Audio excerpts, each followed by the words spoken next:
It was late afternoon. The sun hung low over the red earth road. Market traders were already packing their goods. Motorcycles sped past in clouds of dust. And Chiamaka stood quietly, counting the last crumpled notes in her hand. The money was barely enough to buy Gary for the evening, barely enough to cook something small for her 2 children waiting at home. She counted the notes once, then twice, then folded them carefully and tucked them into her wrapper.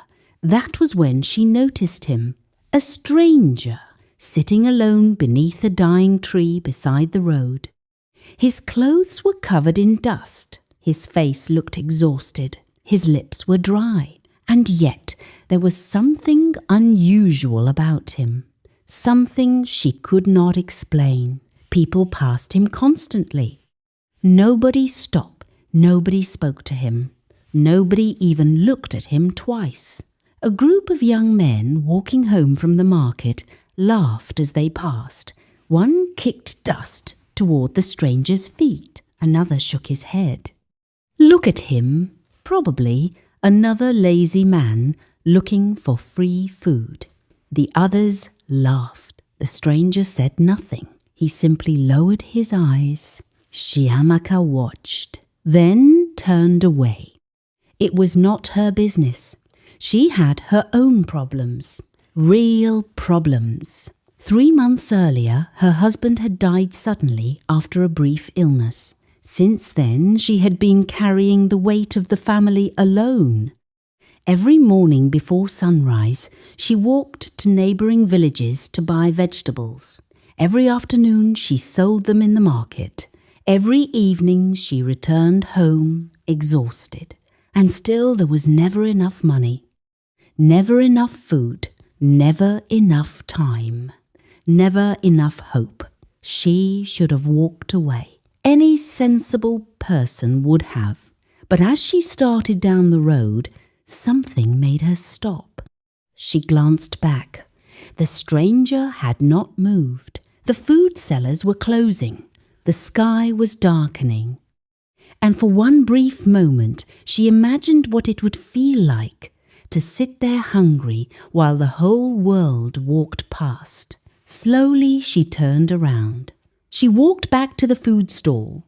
The woman selling rice looked surprised. "You're back?" Chiamaka nodded. "Give me 1 plate." The food seller smiled. But then Chiamaka pointed behind her. "Not for me, for that man." The smile disappeared. The food seller stared.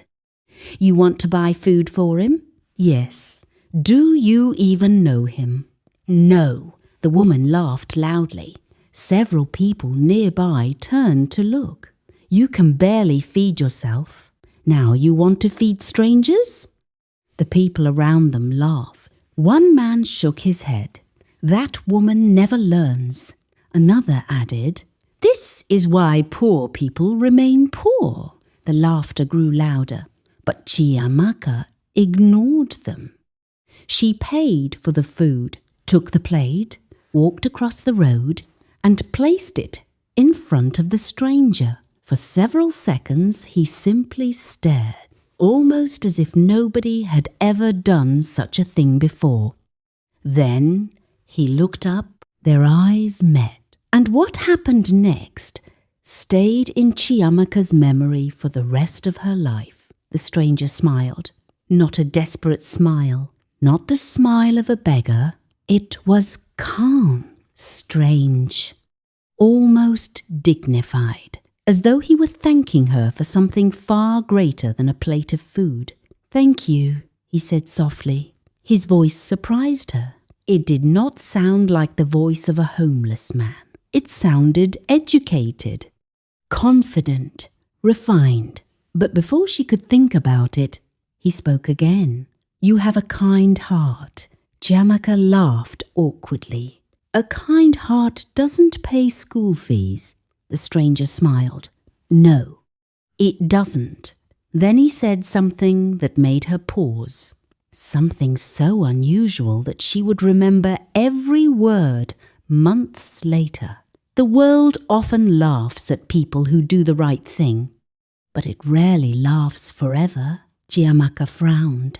Before she could ask what he meant, a motorcycle roared past between them. Dust filled the air. When it cleared, the stranger had lowered his eyes again. The moment seemed gone. The villagers continued laughing. The market continued closing, and Chiamaka eventually picked up her basket and began walking home.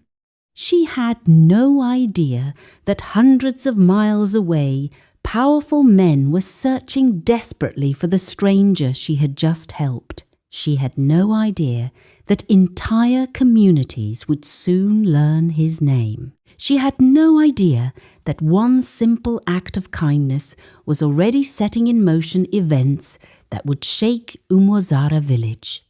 And she certainly had no idea that the same people mocking her today would one day stand speechless in the village square because of that very stranger. Because sometimes the greatest blessing does not arrive wearing expensive clothes. Sometimes it arrives covered in dust, hungry, ignored, and sitting quietly by the side of the road while everyone else walks away. Seat back as we dive into this shocking story. The road home from the market was 30 minutes long on good legs. Chiamaka walked it in silence. The basket on her head was lighter than usual. Not because she had sold well, but because she had started the day with less than she needed and ended it with even less than that.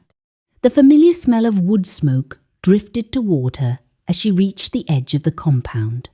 Her house was small, 2 rooms with a rusting iron roof that sang loudly when it rained. The walls had been painted yellow once, years ago, when her husband Amaka was still alive. Now the paint had faded to the colour of old paper, peeling in long strips near the base. She paused at the door. From inside, she could hear her daughter Ada's reading aloud. The girl had that habit whenever she studied. She read in a low murmur, as though the words needed to be spoken before they could be believed. Chiamaka pushed the door open. Adaeze sat on the narrow wooden bench near the window, her biology textbook balanced on her knees and a kerosene lamp positioned carefully to one side. At 15, she had her father's forehead and her mother's stubborn jaw, and she wore both with a quiet dignity that sometimes made Chiamaka ache. "You're back late," Adaeze said without looking up. The market was slow. Chiamaka set down her basket. Obinna was already asleep on the narrow mattress in the corner, his small body curled tight, one hand pressed beneath his cheek. He was 10 years old and slept the way only the truly innocent could sleep completely, without reservation, trusting the world entirely. Chiamaka looked at him for a moment. Then she began to cook. There was Gary. There was a small amount of soup from yesterday, stretched with extra water and a handful of vegetables she had kept back from the market. It was not much, but it was something. As they sat together to eat, Adaeze finally set down her book. "Mama, eat first. Mama." The school sent another letter. Chiamaka did not look up from her bowl. "I know. They said, if we don't pay before the end of next month." "I know, Adaeze." "They said I'll have to." "I said I know." The silence that followed was not angry. It was the kind of silence that falls between two people who both understand the same difficult truth and have run out of ways to speak around it. Adaeze was quiet for a long time. Then, softly, "I can stop studying if it helps. I can go with you to the market instead." Chiamaka looked up. Her daughter's face was still and careful, the face of someone who had rehearsed saying something difficult and was trying very hard to hold it steady. "You will not stop studying," Chiamaka said quietly. "But you will not stop studying." It was not a discussion. Adaise nodded once, picked up her bowl, and said nothing more.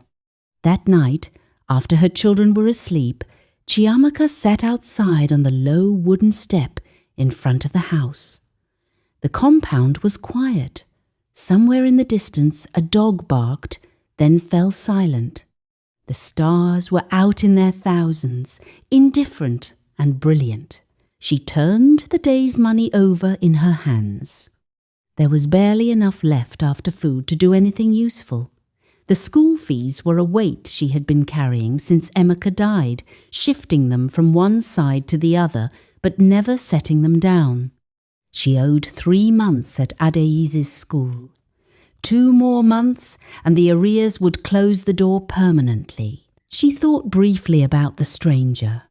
The money she had spent on his food was not a large amount, but it was not nothing either, enough to have made a difference to tomorrow's breakfast. She waited for the familiar guilt, the voice that usually spoke when she did something impractical. It did not come. What came instead was the memory of his smile, that strange, calm, almost regal smile. The unhurried way he had said thank you, the odd confidence of his voice, as though dust and hunger were simply a costume he was wearing rather than a life he was living. The world often laughs at people who do the right thing, but it rarely laughs forever. She turned the words over. Then she went inside, lay down beside her children, and closed her eyes. By the following morning, Umuwazara had already decided what it thought. This was the way of small places. News did not travel slowly, it flew, and by the time it landed, it had grown wings of its own. The woman at the rice stall had told her neighbour. Her neighbour had told the palm wine seller. The palm wine seller had told the mechanics who sat under the neem tree each morning.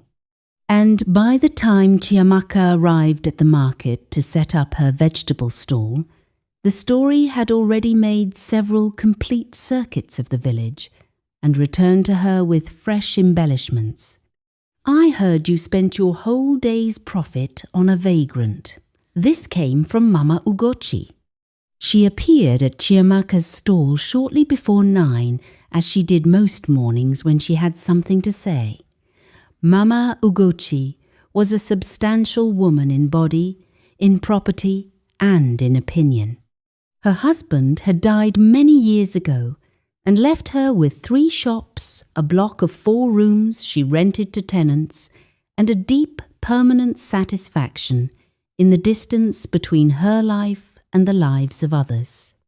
She wore a large purple head wrap and carried a mobile phone in one hand and a small fan in the other, both of which she deployed like accessories of power. "Good morning, Mama Ugochi," Chiamaka said.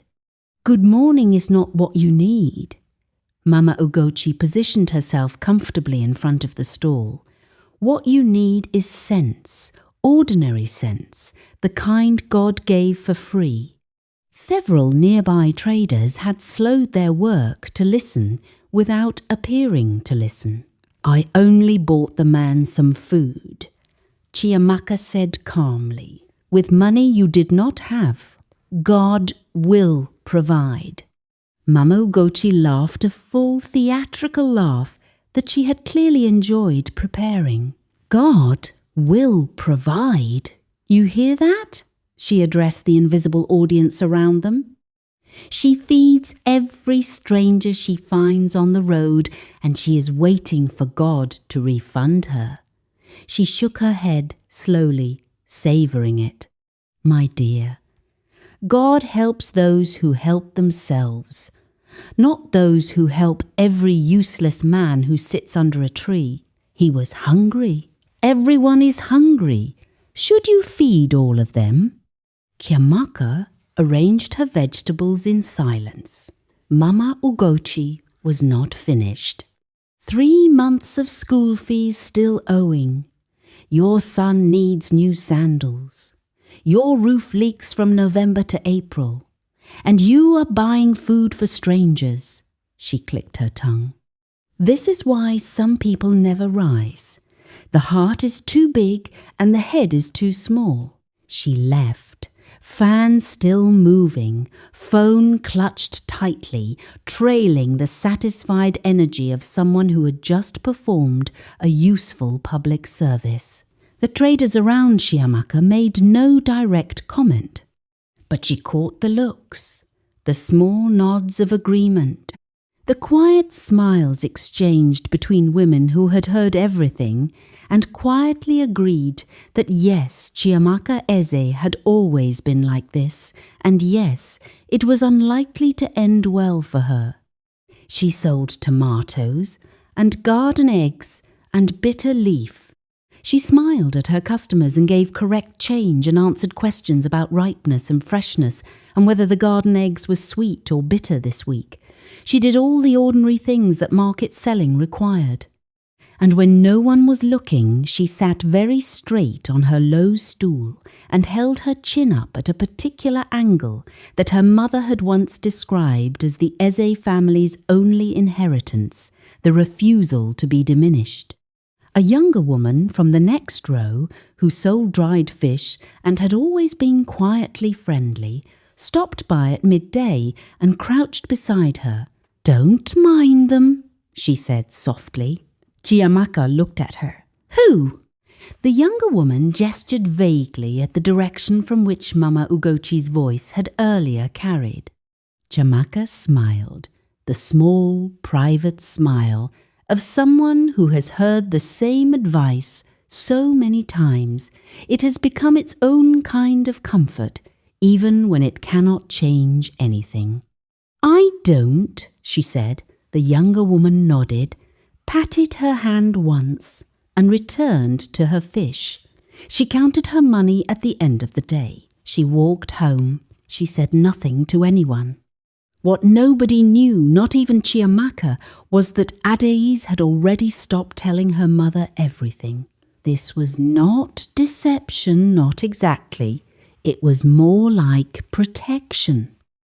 The quiet, fierce protection that children sometimes build around struggling parents, a careful refusal to add one more weight to a back that was already bowed. The letter from the school had not been the first. There had been 2 others.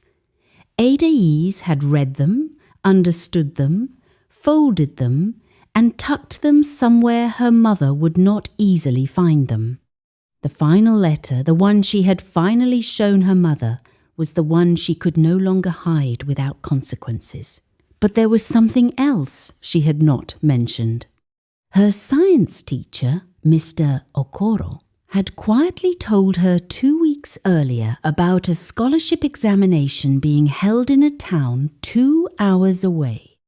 It was a competitive scholarship, one place for the entire district, funded by a development foundation from the city. The prize was full secondary school funding for 2 years, with a possibility of extension. Adéis had obtained the registration form, filled it out by herself in her best handwriting, and sent it in with the last of her own small savings, a collection of coins she had accumulated over 2 years from selling chin-chin to neighbours during celebrations. She had not told her mother.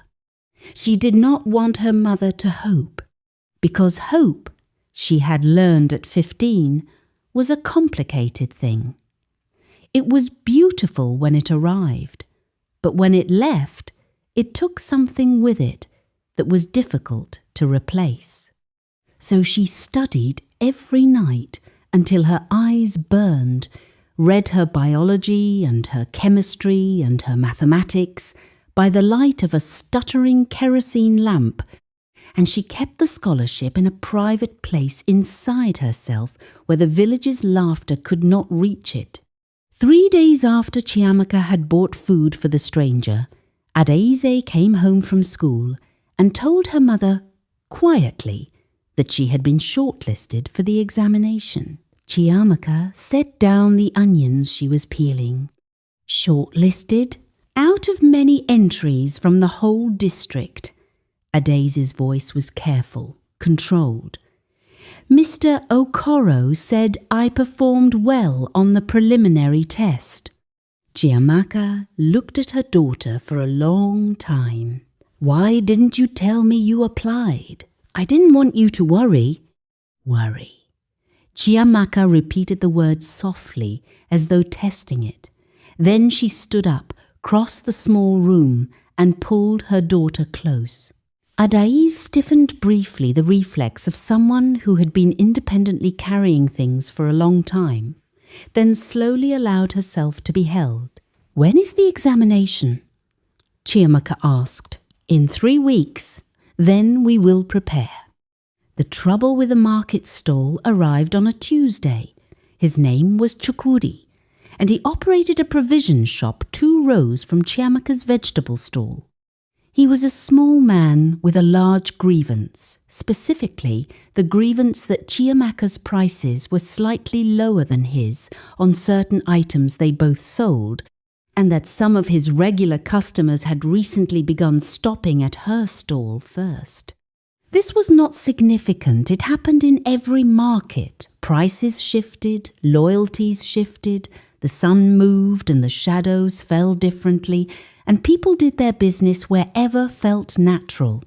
But Chukwudi was the kind of man who believed deeply that any loss he experienced must have a cause, and that cause must be someone's fault, and that someone was best identified as the nearest convenient person.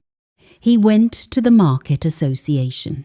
He told them that Chiamaka had been spreading rumours about the quality of his goods, that she had told customers his tomatoes were diseased, that she had advised people to avoid his stall because he cheated on measurements. None of this was true. Chiamaka had said nothing of the sort. She barely had time or energy to talk about her own business, let alone someone else's. But the association met, and Chukwudi was a man who paid his dues reliably and arrived early to meetings and spoke with the confident volume of someone who believed his own words completely. And Chiamaka was a widow who came home tired, who sometimes paid her association dues late, and who had already been publicly identified as someone whose judgment was questionable. The association suspended her stall for 1 week pending investigation. 1 week without income. It was a blow that arrived at exactly the wrong moment. When she came home that evening and sat down heavily on the step, Obinna noticed. He climbed up beside her without being invited, pressed his small, warm body against her arm, and said nothing. He was 10, and he understood more than 10-year-olds were supposed to understand. After his father died, he had watched his mother carry things silently, and he had developed the instinct of a small, faithful satellite orbiting close, saying little, being present. "Mama, are you sad?" he asked finally. "A little. Because of the market?" She looked at him. "How do you know?" Chidi's mother was talking. She said, "Mama Ugochi said." He stopped. "Said what?" He scrunched his face, debating with himself. Then, "She said you have bad luck because you waste your money. She said that's why God doesn't bless you." Chiamaka was quiet for a moment. "What do you think?" she asked. Obinna considered this very seriously. "I think Mama Ugochi is mean," he said at last, "and I think you are the best person I know, so I don't think her God is the same as your God." Despite everything, Chiamaka laughed. She pulled him close. "Go inside and do your homework." "Yes, Mama." 3 days into her market suspension, Obinna developed a fever.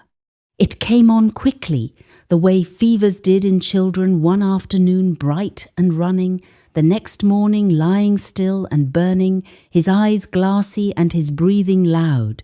Chiamaka pressed her hand to his forehead and felt the heat radiating through his skin like something that had been building for a long time. She took him to the clinic at the edge of the village. The nurse examined him, looked at his throat, checked his temperature, and wrote on a small piece of paper, "Malaria," she said, "and a chest infection. How serious. Not dangerous if you treat it quickly, but he needs these medications." She tapped the paper. "All of them. Don't skip any." The medications cost money Chiamaka did not currently have. She sat outside the clinic for 20 minutes after leaving, doing arithmetic in her head. She had a small amount set aside, carefully saved, designated for Adeise's examination, transport and lunch money in 3 weeks. It was not enough for the medications, but it was the only money she had. There was no other option. She bought the medications. She brought Obinna home. She sat beside him through the night, cooling his forehead with a damp cloth, listening to his breathing slow and then even out as the medicine began to work. By morning, the fever had dropped.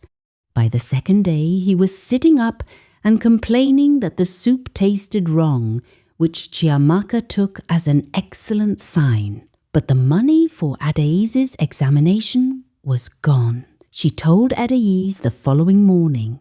Her daughter received the news standing very still in the doorway to the kitchen, her school bag over one shoulder, her face holding itself carefully.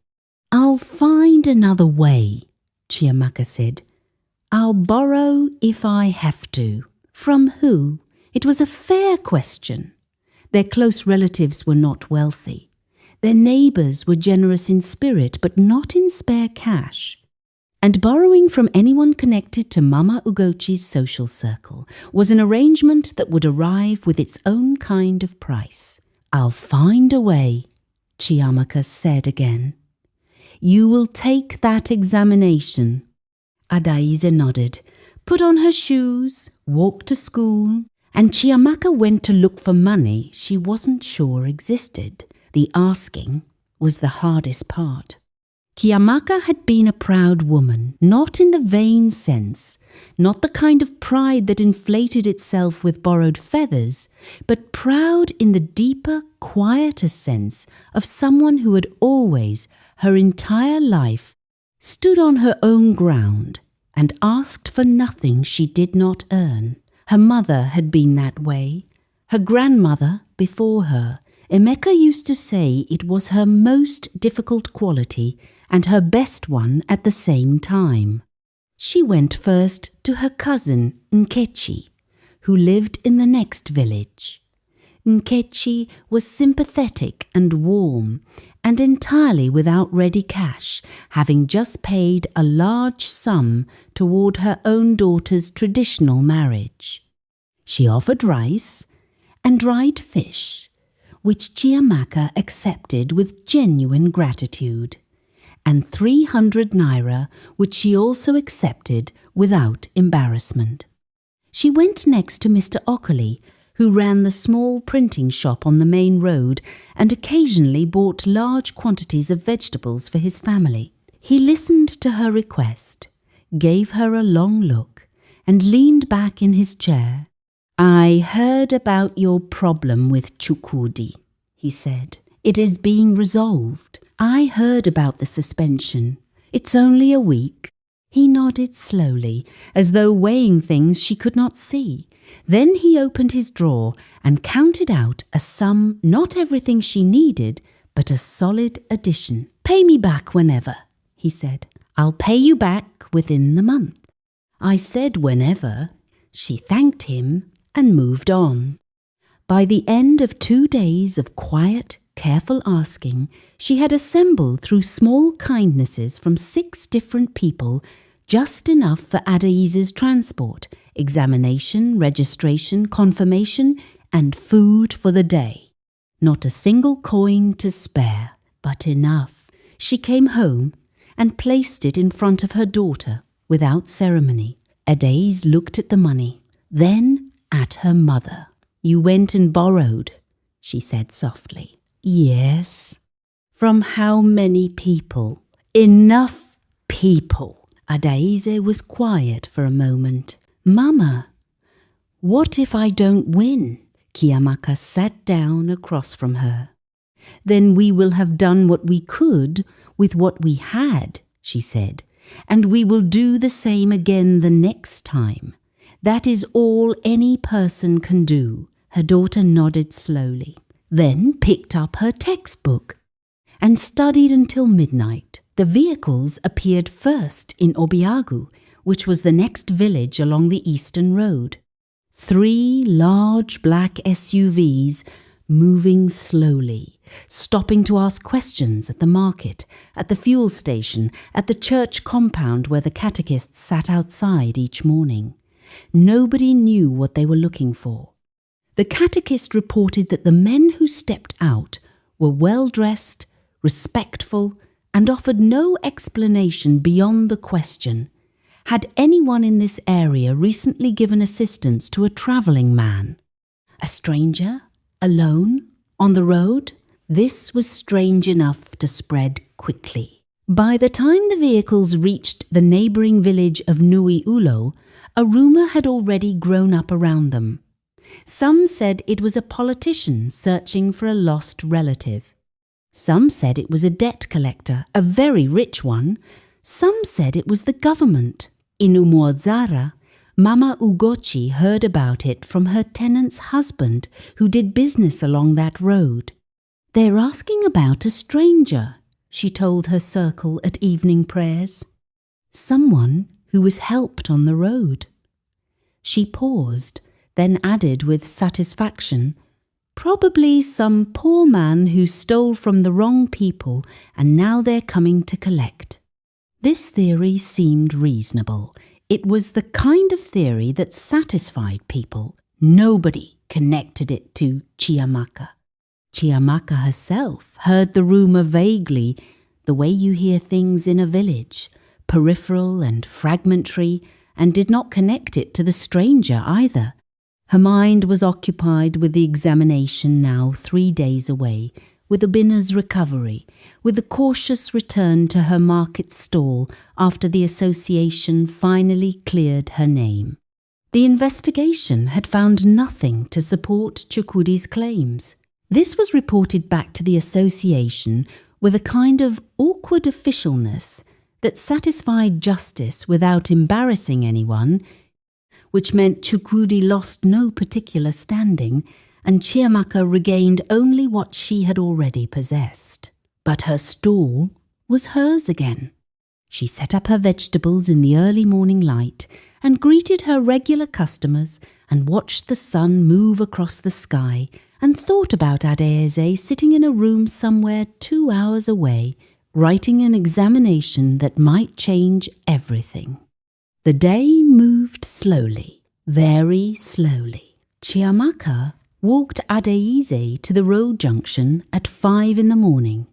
The harmattan had eased slightly, but the mornings were still cold, and Adaeze wore her school uniform with a cardigan over it, and carried her pencil case and a bottle of water, and looked in the grey pre-dawn light, simultaneously very young and very resolved. "Eat your food when they give you the break," Chiamaka said. "I will. Don't rush. Read each question carefully." "Mama, I've been preparing for 3 weeks." "Read each question carefully." Adaeze smiled, a small, private smile, and said nothing. The bus arrived. Chiamaka watched her daughter climb in, watched the door close, watched the bus pull away along the red earth road and reduce to a distant shape and then disappear entirely into the morning. Then she turned and walked back to the market. The day passed. In the afternoon she sold less than usual. Her attention kept drifting, returning to the same point in the distance where the bus had disappeared that morning. She calculated and recalculated. The examination would be 4 hours long. There would be a break. Then the final section. Then travel home. Adaiz should arrive back at the junction by evening. At 6 o'clock, she left the market and stood at the junction. At 6:30, the bus appeared. Adaiz was the third person off. Chiamaka read her face before she was within speaking distance, the same way mothers always read their children's faces, with a fluency that required no translation. Her daughter looked tired. She also looked like someone who had just put everything she had into a single hour of effort and was uncertain, genuinely uncertain, whether it had been enough. "How was it?" Chiamaka asked. Adaiz considered the question carefully. "I answered everything," she said at last. "Good. The mathematics was very hard. Did you answer it?" A pause. "Yes." They walked home in the evening light, side by side, saying very little. Obina was awake and demanded to know everything at once. The questions, the other students, the food they served, whether the building was big, whether Adaize was the smartest person there, and his sister answered him with patient detail, and the house filled with voices, and Chiamaka cooked rice and stew from vegetables she had kept back, and the three of them ate together in the small lamp-lit room. It was a good evening, not because anything had been solved, but because they were together, and the thing was done, and whatever came next would come next. That was enough. The royal convoy reached Umuozara on a Thursday morning. 6 vehicles, this time 3 black SUVs and 3 others that people would later describe variously as cream-coloured, almost gold, and the kind of car you only see on television.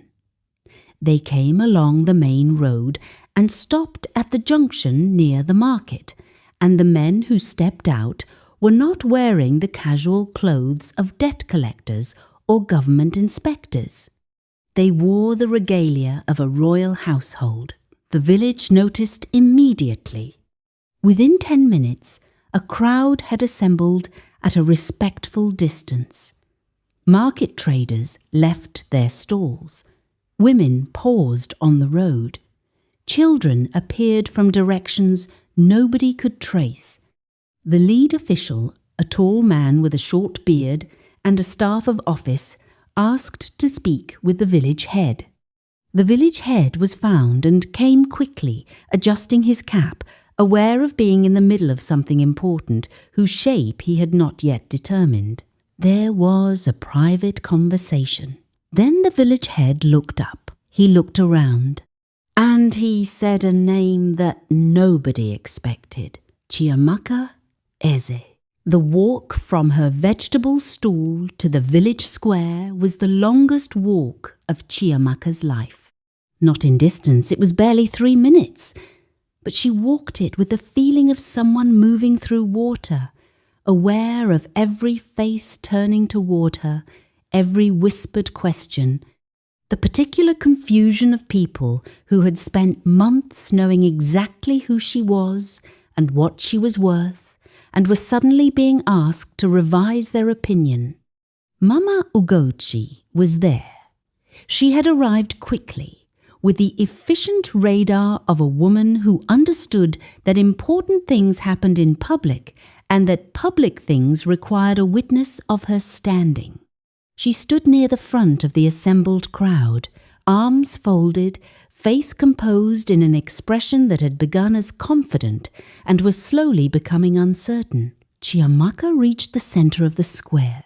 She looked at the vehicles.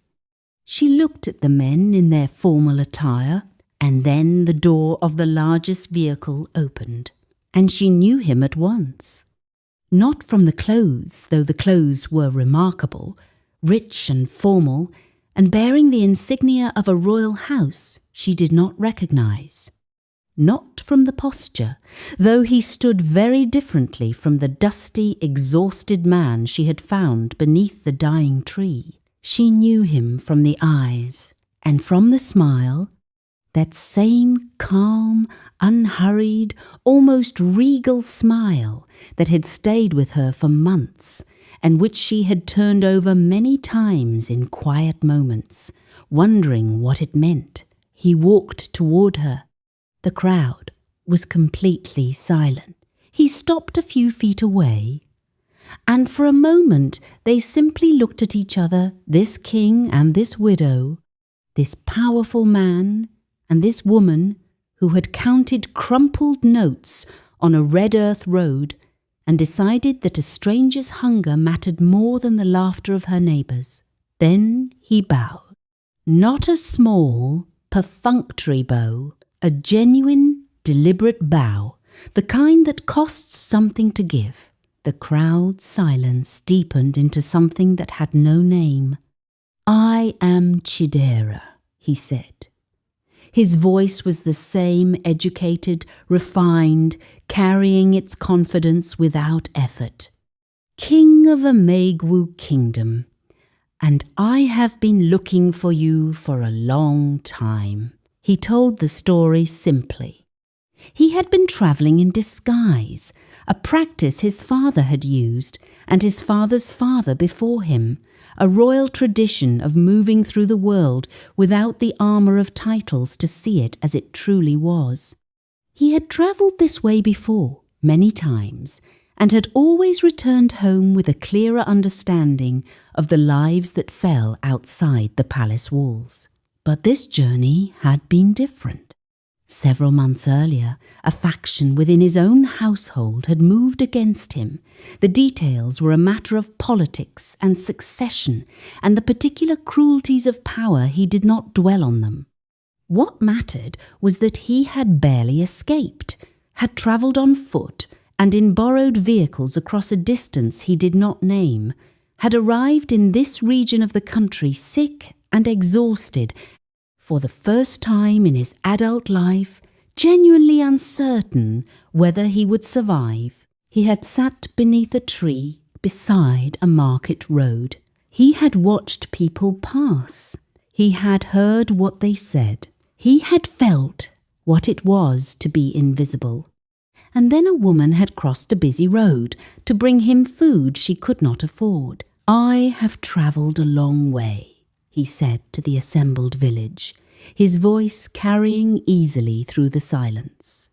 "I have sat in many places. I have been ignored in all of them, but I have only once been seen." He looked at Chiamaka. She saw me. The crowd stood very still.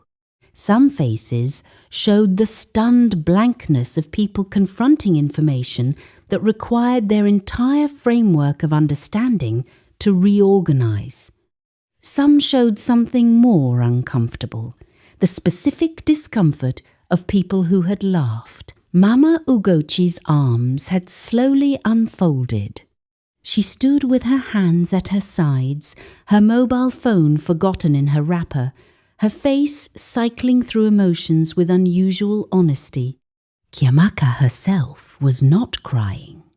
She was looking at the king with a steady, slightly wondering expression, as though she were confirming something she had suspected without allowing herself to fully believe. "You said the world laughs at people who do the right thing," she said, "but not forever." "Yes, I remembered that." "I know you did." He tilted his head slightly. "I could tell." The king's generosity was practical and immediate. He had travelled with purpose, not simply to thank her in words, but to correct what had been wrong and build what had been lacking. He asked what her children needed. He asked what her market stall needed. He asked about the school fees, about the suspended stall, about the medical bills still owed. He was told about Adaize's scholarship examination. He was quiet for a moment. Then he made a call. It transpired that the scholarship foundation whose examination Ades had sat was not unconnected from his own kingdom's development programs. A call was placed, records were reviewed. The results, which had been held pending administrative confirmation, were released. Ades had placed first in the district. The news reached the market square before Chiamaka had finished her conversation with the king, carried on someone's phone from the foundation's office. When she heard it, Chiamaka did cry then. Not from relief, exactly. From something more complex, the convergence of all the things that had been held tight for so long. The school fees and the fever and the borrowed money and the mocked plate of food and the walking before dawn and the counting of crumpled notes, all of it arriving at this single bright point at once. Ades, when she was found and brought to the square, stood in front of the king with the same careful composure she brought to everything. She thanked him with the quiet formality of a girl who had learned early not to let her face show too much. Only when her mother put a hand on her shoulder did she finally close her eyes for one brief second. Then she opened them and stood straight. That evening, after the crowd had dispersed, and the royal vehicles had driven back along the red earth road in a diminishing column of dust, Chiamaka sat with her 2 children on the step outside their house. The same step she had sat on alone so many evenings, turning her money over in her hands and calculating. Now Obinna leaned against her right side, and Ades sat slightly apart in her careful way, and the 3 of them watched the stars emerge one by one in the darkening sky. "Is he really a king?" Obinna asked. He had asked this 4 times already. "Yes," Chiamaka said. "A real king?" "Yes, Obinna." He digested this with great seriousness. "And you gave him rice?" "I did." He was quiet for a moment. Then, "Will you give rice to the next stranger too?" Chiamaka looked at him. "Would you?" Obinna thought about it very carefully in the way he thought about things he considered genuinely important, which was different from the way he thought about other things. "Yes," he said at last, "because you never know." Chiamaka put her arm around him. "Exactly," she said. "You never know." As for Chukudi, his false claims before the Market Association were raised not by Chiamaka, but by 2 traders who had been present at the original meeting and who now felt, in the changed atmosphere of the square, that accuracy was perhaps more valuable than they had previously calculated. He was called to account by the association chair. He offered an explanation and was not believed. He eventually offered an apology and was received with the limited warmth that late apologies usually earn. Mama Ugochi did not speak for a long time. When she finally approached Chiamaka, late in the afternoon when the crowd had thinned and the formal proceedings were complete, she came alone, without her phone, without her fan. She looked smaller without her accessories. "I said things," she said. Chiamaka looked at her. "You did," she agreed. A pause. "I was wrong." There was nothing theatrical about it, no elaborate ceremony of remorse. Just a woman who had been proven wrong about something important and had the particular courage of admitting it plainly. Chiamaka nodded. "You were wrong," she said, not unkindly. "But you were also afraid. You thought if you prepared for the worst, you wouldn't be hurt by it." Mama Ugochi blinked. "We are not so different," Chiamaka continued. "I have been afraid too. The difference is what we did with the fear. It was not a forgiveness speech. It was something more honest than that, an acknowledgement of human complexity from someone who had earned the right to give it. Mama Ugochi was quiet for a moment. Then she nodded once and walked away. The months that followed were not magical. Chiamaka had not expected magic. What the king's support gave her was foundation, a rebuilt market stall with a proper structure, a cleared medical debt. Adeise's school fees resolved for the full length of her secondary education, a small amount set aside for Abina's future, a connection to a local cooperative that would allow her vegetable business to grow in practical, manageable steps. These were not miracles. They were structures, scaffolding, the kind of help that gave a person who was already working the space to work more effectively. She was still the same woman who woke before sunrise and walked dusty roads and spent her days counting small currency. But she walked differently, not because the roads had changed, but because the weight had redistributed, spread more evenly, carried with more confidence. Adeise went back to school on a Tuesday and was placed in the advanced science class and sat at the front because that was where she had always been going. Obinna got his new sandals and wore them for 3 days before returning to his preferred state of bare feet. He reported that sandals were good in theory. Mr. Akoli was repaid in full before the month was out, as promised. The village went on being a village with its rumours and its rivalries and its long mornings and its loud markets. It was not transformed. People are not so easily transformed. But certain things had shifted. There was a conversation you heard now, sometimes, between market women when someone did something generous. Remember the widow who fed the king. It was shorthand for something they had all witnessed and could not entirely explain the way one choice, made in a particular moment with almost nothing at stake except what you believed about yourself, had turned something. On a morning several months after the king's visit, Chiamaka was walking home from the early market when she saw a woman sitting alone at the edge of the road. The woman was elderly, tired, her wrapper dusty from travel.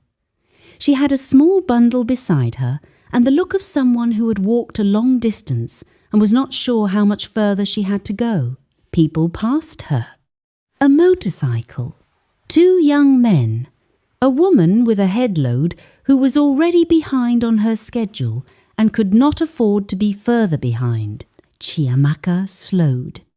She stood for a moment on the familiar red earth road with the familiar sun beginning its arc above the familiar village. Then she crossed to where the woman sat. "Where are you going?" she asked. The woman told her. Chiamaka calculated the distance, the time, the sun, her own schedule, the breakfast still to be made.